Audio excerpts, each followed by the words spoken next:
The wind hit harder than usual that morning, slicing down from the freeway, carrying with it the taste of something metallic, something unfinished. I pulled my hoodie tight, shoved my hands into the thin pockets, and stepped off the bus 2 stops early like I always did. Not because I liked walking. I hated walking. But silence filled my apartment like cement. And I'd learned that pain from cold air was easier to process than the kind that lived inside your chest. She was there again, same spot near the edge of the station's concrete wall, just behind the vending machines. Blindfolded glasses. Worn coat. Thin gloves that clung to her fingers like skin. She sat with her head turned slightly, as if listening to something behind her no one else could hear. And yeah, everyone ignored her. Not just walked past. They looked away, the way people do when their shame turns into arrogance. I slowed. Checked my wallet. $4 and some change. I hesitated. Then bent down and dropped the coins in her cup. Why do you do it? Her voice was gravel and velvet. I froze. Sorry? Why do you give me coins, boy? Most don't speak. Most don't ask. Because it's the only thing I can give without getting punished for it, I said. The truth slipped out before I could filter it. She tilted her head. You've been punished for worse. I took a step back. Her eyes, hidden by the dark lenses, were somehow burning holes in me. I know what they did to you, Ezekiel. Everything stopped. The traffic behind me turned to static. You said what? They erased your name. Buried your bloodline. But blood doesn't go quietly. It remembers. Who are you? But she just turned her head away again, like the conversation was over. Like she'd said what she came to say. I walked away too fast. Didn't run, but it felt like running. Cut to scene. I clocked in late. The supervisor didn't say a word. Just gave me a look. The AMC Center was brutal in the mornings, phone lines ringing off the hook, claimants yelling, agents hung over. I slipped behind my cubicle, logged into the outdated system, and pulled my call sheet. Line 2 was already flashing. Ezekiel Cross, I answered, monotone. Department of Claims and Asset Transfer. You need to check your family records. Go to the basement. Filing room 4B. Filed VH 1989 Legacy. The voice was male. Masked. Distorted. Who the hell is this? Click. Line went dead. I stared at the screen. There was no file like that. I checked the database anyway. Nothing. But a weird glitch flickered across the screen, like something had been redacted. Hidden. Distraction. Reveal. Cut. Lunch break. I didn't eat. Just sat outside on the curb, breathing fast. I called Nolan. He didn't pick up. I called Vera. Straight to voicemail. Then Dad. That was my last mistake of the day. He answered on the first ring. What do you want, Zeke? You ever hear of a file called VH 1989 Legacy? Silence. Then, don't go poking around where you don't belong. You know what it is, don't you? You listen to me very carefully, he snapped. You want to keep that job? Keep your mouth shut. Don't bring up that name again. What name? Click. Line dead again. Hard cut. That night, I couldn't sleep. Tossed. Turned. Punched the pillow like it was Nolan's face. Like it was Vera's smirk. Like it was my own weakness. At 2:37 a.m., I got the text. Bus stop. 5:15, come alone. No number. No name. Just that. And you know what? I went. Don't trust anyone named Cross, not even yourself. I arrived at the bus stop before dawn. The concrete still held the night's chill, the only light coming from a flickering street lamp overhead that made the shadows look alive. The woman was already there, same coat, same glasses, same stillness. "You came," she said before I even stepped close. "You texted." "I don't text." I stopped. My lungs compressed tight. "Then who?" "Someone who wants you to know." Her hands moved, slow and deliberate, revealing something from the folds of her coat. A key. Old, brass, with the number 4B etched into it. "Take it. You'll need it before noon." "What is this?" "Proof." "Proof of what?" She didn't answer. Just turned her head toward the sound of a passing car like I was no longer there.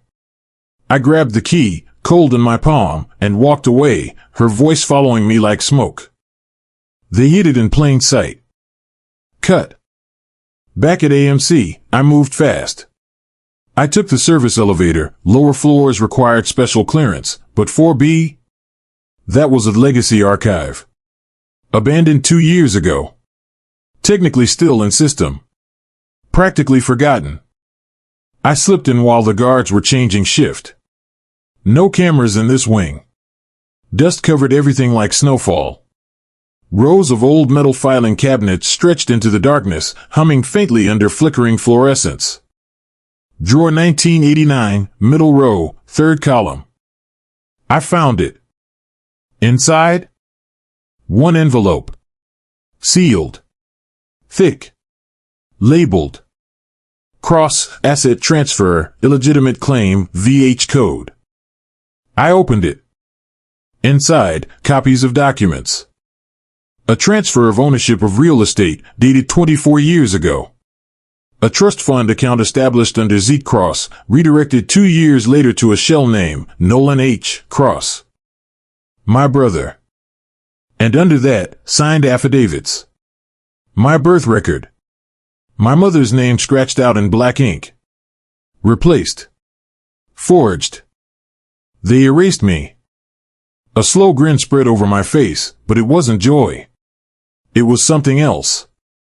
Something colder. You can bury the past, but it doesn't rot. It waits. Cut. I didn't go home. I went to Vera's condo. High rise. Top floor. She always liked being above people. I buzzed the intercom. Nothing. Buzzed again. She finally answered. Zeke? We need to talk. I'm busy. I have proof. Pause. Then the door clicked. The elevator ride was silent. Like the building itself was holding its breath. She opened the door half an inch. Her face perfect. Makeup flawless. But her eyes? They darted, corner to corner, calculating. You look like hell. I found the file, Vera. She didn't blink. Just stepped aside. I assume you want answers. I want the truth. She poured herself wine. Didn't offer me any. You were never supposed to see that file. You mean the one where you and Nolan stole my inheritance? Her smile didn't crack. It wasn't stealing. It was reallocation. Reallocation? Dad decided you weren't capable. So he shifted it. We executed his wishes. You forged a court file. No. He did. We just didn't stop him. My hands shook. I clenched them. Why? Because you're the mistake, Zeke. You were never supposed to be born. Cut. I left before I killed her. The city had turned cold. My breath fogged up the night. There are things that break inside a man. Things that don't make noise when they shatter, but they cut sharper than glass. I didn't sleep. Next morning, I walked straight into HR at AMC. Who approved my background screening? Receptionist blinked. Mr. Nolan Cross. Of course. And who has access to legacy filing protocols? She hesitated. Just admin staff and Mr. Nolan. Twist tightened like a wire around my throat. Does he monitor badge access? Yes, why? No reason. But I had one. And it was razor sharp now. Cut. At lunch, I found a burner phone slipped into my backpack. Only one message. They know you saw it. I looked up. Security camera. Blinking red light. Too late. I had one move left. I dialed the only number I hadn't tried yet. The woman answered. I need to know who you really are. She didn't pause. I'm the last person your family forgot to pay off. The sky over the east side burned orange when I arrived. The address she texted led to an abandoned church, half sunken into a dead parking lot. Graffiti across the stone read Salvation is closer than you think. The last word was sprayed over a bullet hole in the stained glass. Every instinct screamed turn around. But sometimes, the only way out is through. I stepped inside. Dust curled up like ghosts. Every footstep echoed. A pew creaked under its own weight. Cold light fell through shattered panes like broken halos. She was waiting at the altar. No glasses. Her eyes were crystal clear. I lied about being blind, she said. Forgive me. You lied about everything. No. Just the timing. I moved closer, slow. You want answers? You'll get them. But only if you're willing to hear all of it. I'm listening. My name is Dr. Morella Vaughn. And you're not Zeke Cross. You're Ezekiel Vaughn, rightful heir to a medical empire worth over 9 figures. I blinked. Laughed. It came out wrong. Twisted. What the hell are you talking about? Your father, your real father, was Joseph Vaughn. My son. She pulled a worn manila folder from her coat. Inside, photos. Newspaper clippings. A will. And a document stamped unclaimed inheritance in red. He died in a car accident when you were 2. I was out of the country. By the time I came back, you were gone. The Cross family filed a custody petition under emergency guardianship.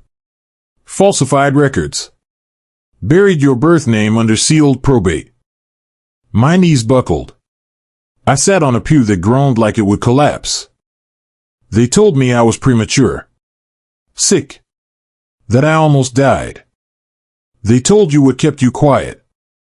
She slid a small black USB across the floor. That drive contains proof. You were listed as the primary heir on Vaughn Holdings' trust account. 26 years of earnings diverted. Reassigned to Nolan. I don't believe you. You don't have to. Just look. Cut. I plugged the USB into my laptop later that night. Password protected. But not encrypted. First file, DNA match. Cross-referenced with Vaughn Genealogy Bank.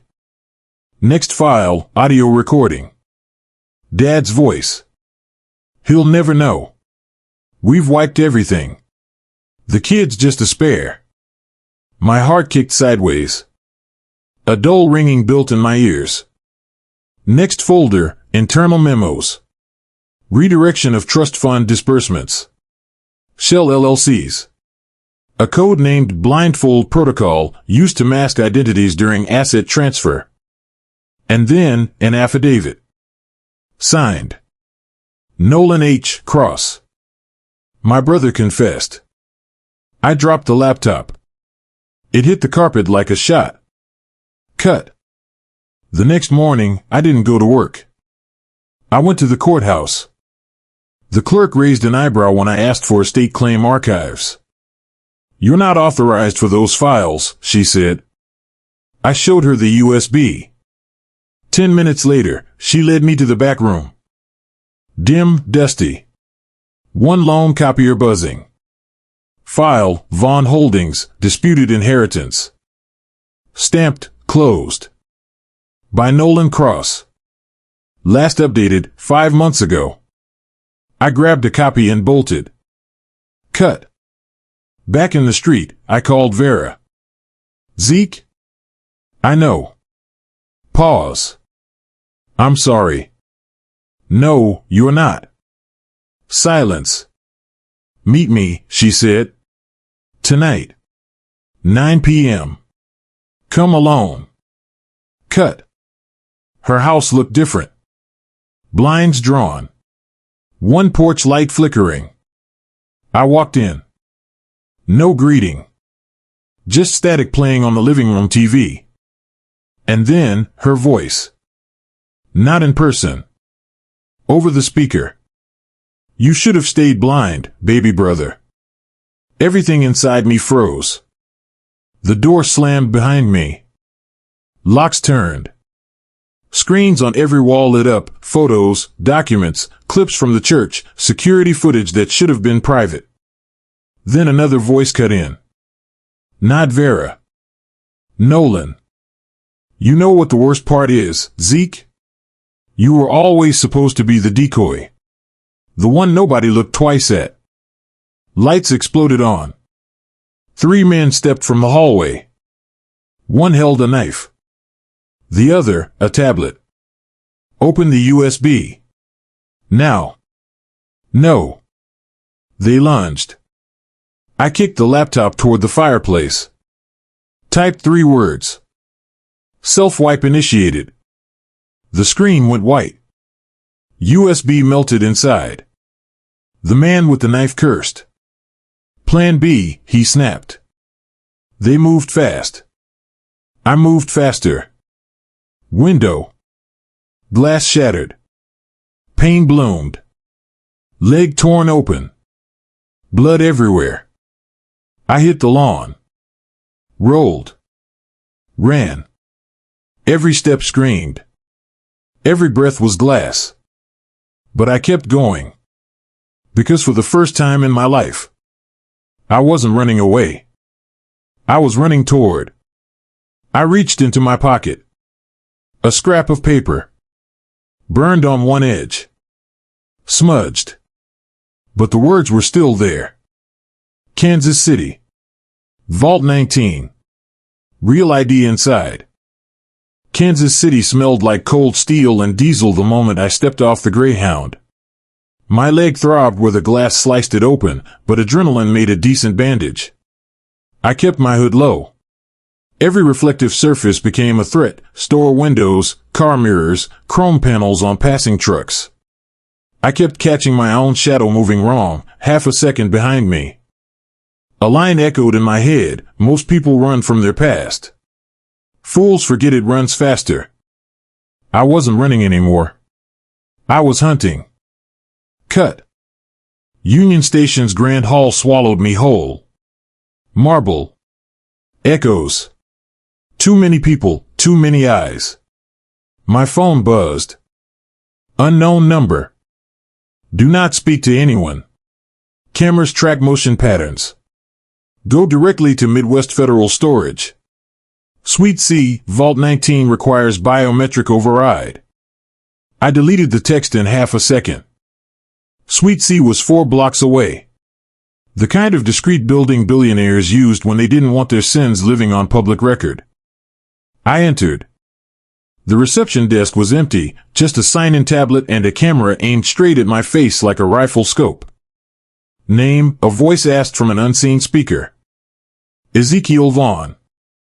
Not Cross. Not anymore. Silence. Then, proceed to sublevel 2. The elevator hummed like a living thing. Each floor down felt like peeling skin off truth. Cut. Sublevel 2 was colder. Concrete walls. A long hallway of reinforced steel vault doors. Numbers stenciled in black. My heart hammered. I held the brass key Dr. Vaughn gave me. The lock clicked. The door hissed. Lights flickered on, motion activated. Inside the vault, a metal table, a single chair, and a heavy safe bolted to the far wall. Combination dial. Retinal scan. A note taped to it. You were never supposed to find this. M. Mirella? Or Mom?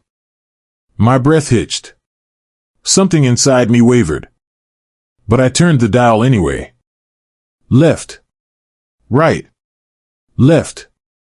The safe opened with a soft mechanical sigh. Inside. A birth certificate bearing Ezekiel Vaughn. A sealed court order reversing custody, never executed. Banking records showing the trust fund frozen illegally. A Vaughn Holdings shareholder passcode. And a photo. A baby. Me. In Dr. Vaughn's arms. I swallowed hard. Then the lights cut out. Full darkness. A hum sharpened.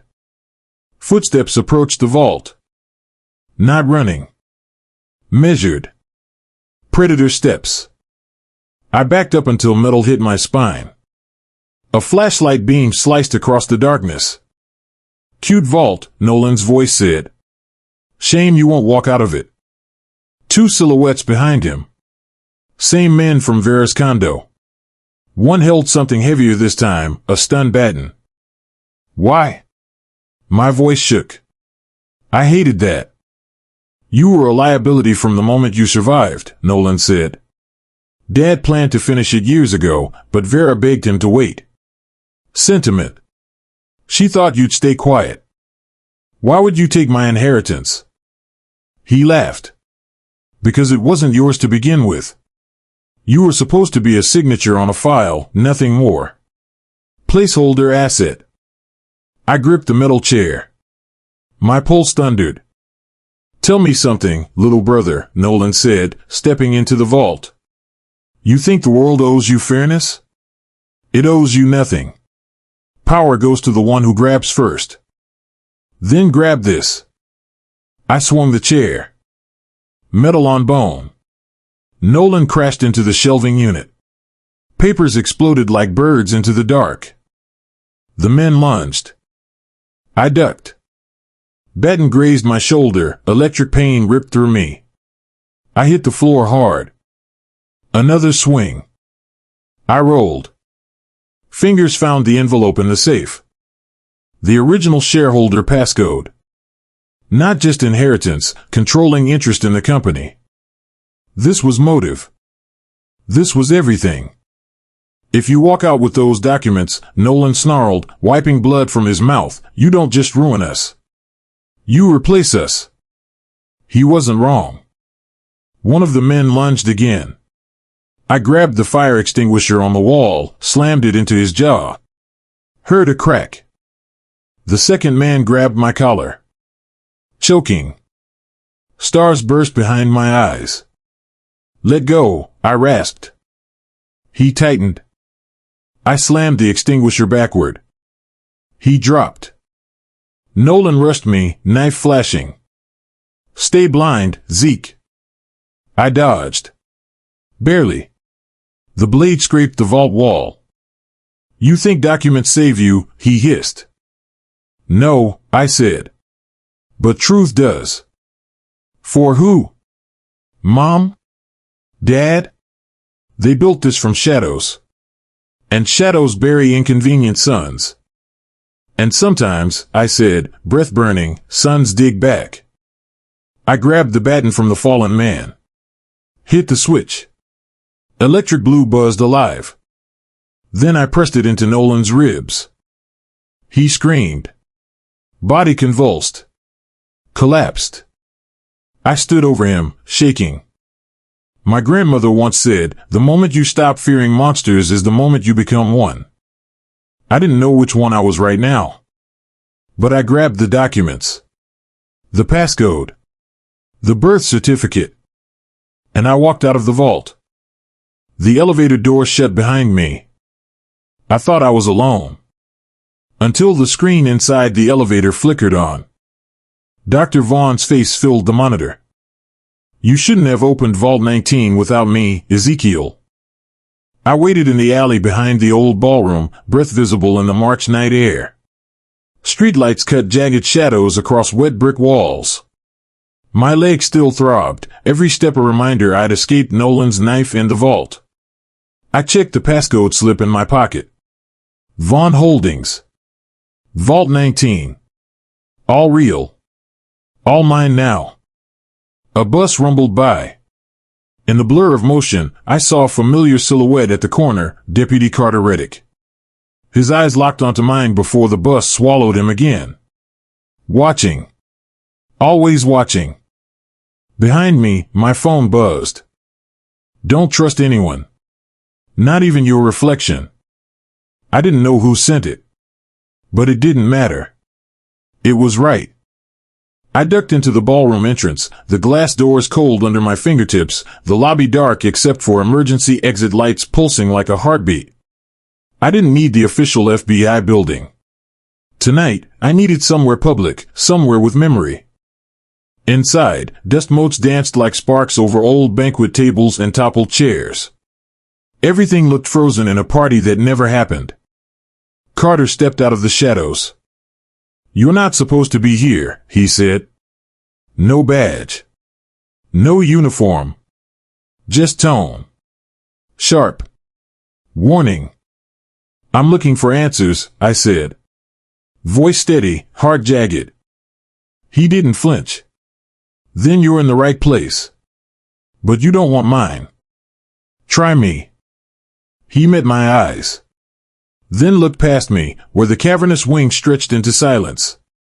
Your family's been moving assets since before you could walk. CrossCorp doesn't just hide money. They bury truth. I felt it then, an old pain. The one that lived in the pit of my chest like a lodged shard. Why are you helping me? I asked. He didn't respond.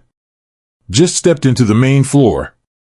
The grand hall opened up, vaulted ceilings, chandeliers like dead stars, floor tiles cracked like lightning strikes. I took a step forward. Then Carter turned. Vera set this up, he said. She called it a legacy celebration. Tonight, she planned to announce a new board of trustees, for the company, for the estate, for everything she stole. I blinked. Here? Tonight. The lights flickered like a warning. There were no guards. No cameras. Just silence. And then, the first guest arrived. Vera Cross.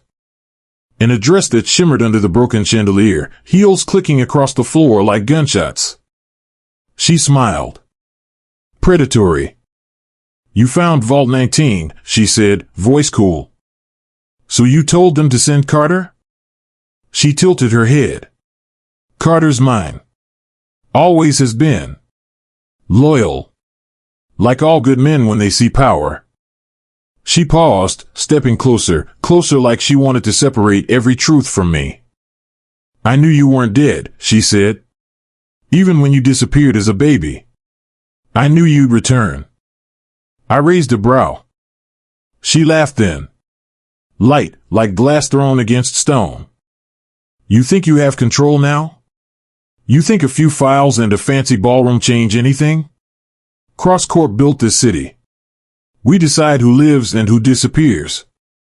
Her heels clicked again. I'm offering you a choice, she said. I didn't blink. Walk away. Leave Vaughn Holdings to me. Your real name? A nice story to tell children. But nothing more. I felt the room shrink. The air tighten. A thought sliced through me. Sometimes the thing worth fighting for is the thing worth dying for. You blackmail me? My voice low. Reality isn't blackmail, she said. It's leverage. And you? You just found your first lesson. I took a slow step toward her. Leverage? I echoed. Isn't that what you lost? Her eyes flickered with something, fear. Surprise? I wasn't sure. Then a noise, a click. Not from Vera. From Carter. Gun in hand. Silence thick as fog. Stand down, Carter murmured. No sudden moves. Vera's smile didn't leave her lips, but her eyes twitched. "This is where it ends," she said. I could hear my pulse in my ears. 1 heartbeat. 2. Then, gunfire shattered the air. Carter dropped, staggering, blood blooming like a dark flower across his chest. I dove. The shot echoed again, window glass exploded inwards, tiny shards raining down like sparks. Vera vanished into the shadows of the ballroom. Alarm bells blared. My lungs burned. Every instinct screamed escape. But something deep and buried, like a dormant fuse, lit. I stood up.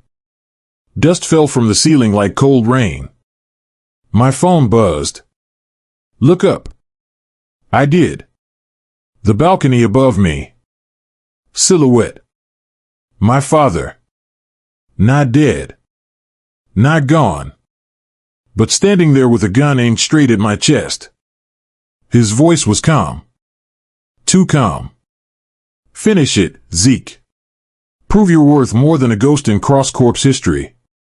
I didn't flinch. Because for the first time in a long time, my breath wasn't fear. It was resolve.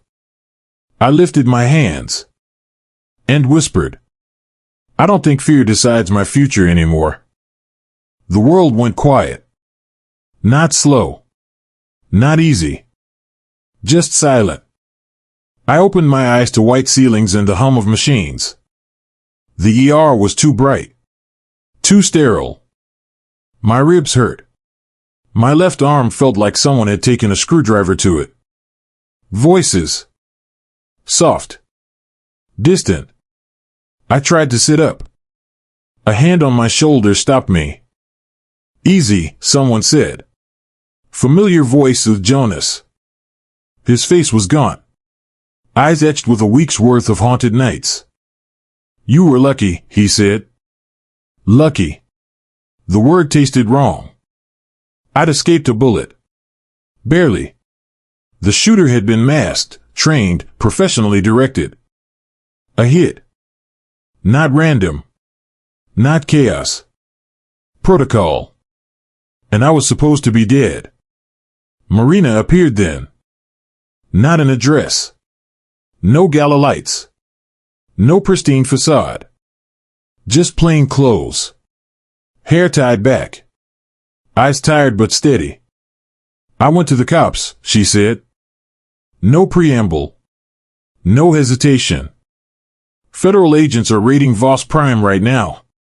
Cormac's been apprehended." I blinked. Nothing felt real. She sat down beside me. "I wasn't free before," she said quietly. "But I chose to tell everything."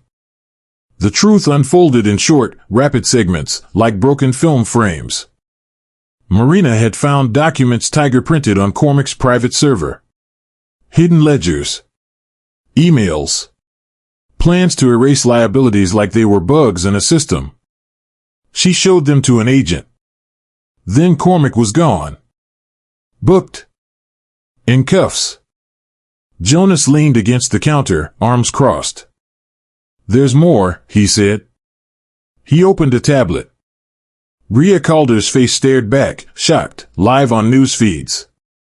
Arrested in Nevada. Her empire of shell accounts. Fake trusts. Illicit manipulation of digital signatures. It spilled across headlines fast. Too fast. Redwood Holdings. Voss Prime. All connected. Every name Cormac tried to shield with legal artillery was now public. Every document forged. Every account traced. I closed my eyes. Light flickered across the room like fragments of a broken mirror. "The right thing doesn't always feel like peace," I said. "No. Not at first," Jonas replied. Marina watched us. Eyes soft but reflective. She said, "Power without accountability is the real danger." Her words hit heavier than any bullet. We got discharged mid-afternoon. Sunlight was harsh. It felt like truth, unfiltered. Outside, police cars still circled the Voss estate. Media vans elbowed for space. Drills of cameras catching every crumb of scandal. I saw my name flash across screens. Asset frame up, one headline read. Nonprofit leader versus corporate dynasty, another. I took it in. Not with fear, just understanding. I'd become the ghost in their system, but a ghost that refused to disappear. Jonas pulled me aside.